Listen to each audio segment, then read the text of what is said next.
There are moments in history when heaven moves and hell panics, not with noise, not with fire, but with fear. 2,000 years ago, in a small upper room in Jerusalem, something happened that shook the unseen world. Not a war of armies, not the fall of an empire, but the moment darkness realized it could no longer stop the light. This is what Satan saw on the day of Pentecost. 1. Hell expected silence. Jesus was gone. The cross had done its damage. The tomb had been sealed, or so they thought. The disciples were scattered, afraid, broken, locked behind doors. From hell's perspective, the movement was over. Another prophet was crushed, another hope buried. But Satan did not understand one thing. The resurrection was not the end. It was the setup. 2. The sound from heaven. Then it happened, not from the earth, but from heaven. A sound like a violent rushing wind, no storm clouds, no thunder. Yet the sound filled the room and fire appeared, not fire that burns flesh, but fire ignites souls. Tongues of fire rested not on a building, but on people. And in that moment, Satan realized something terrifying. God had changed addresses. 3. The end of the temple system. For centuries, God's presence lived in temples. Stone walls, curtains, restricted access. Satan knew how to attack temples. Destroy the building, kill the priest, burn the city. But Pentecost revealed a new reality. God no longer lived behind walls. He lived inside believers, men, women, ordinary people.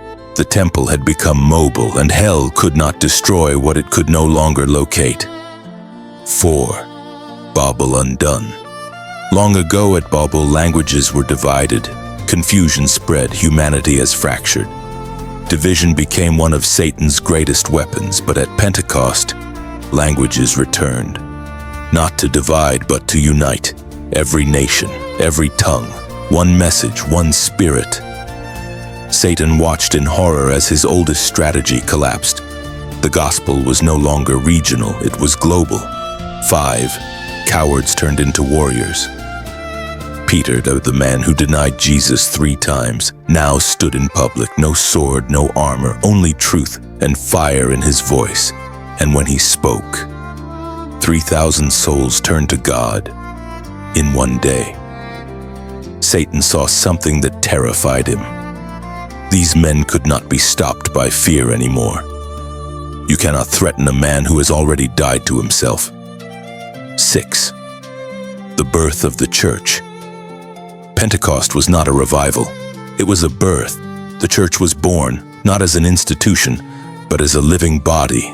Kill one, and 10 would rise, persecute them, and they would spread, silence them, and they would sing in prison. Satan had crushed Jesus' physical body, but now Christ lived in millions. 7. Authority transferred. At the cross, Satan was defeated. At the resurrection, the victory was proven, but at Pentecost, the authority was transferred. Power to cast out demons, power to heal the sick, power to confront darkness, power to speak truth without fear. Hell was no longer attacking one savior. It was facing an army. What means today? Pentecost did not end in Acts chapter 2. It continues. In every believer filled with the Spirit, the same fire, the same power, the same authority. That is why Satan still fears. Prayer, unity, Spirit-filled believers. Because once the fire falls, darkness does not stand a chance.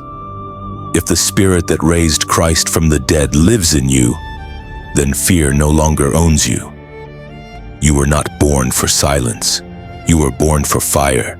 Like if you believe the fire still falls, subscribe if you're ready to walk in power. Comment, the fire lives in me. Because Pentecost is not history. It's happening right now. Pentecost was not just a revival, it was a birth. Satan understood instantly. This movement could not be killed by killing one man. This body would multiply under persecution. This fire would spread through suffering. He had crushed Jesus' body on the cross, but now Christ lived in millions. Authority returned to humanity. When Jesus rose, Satan was defeated. When the Spirit fell, that victory was delegated.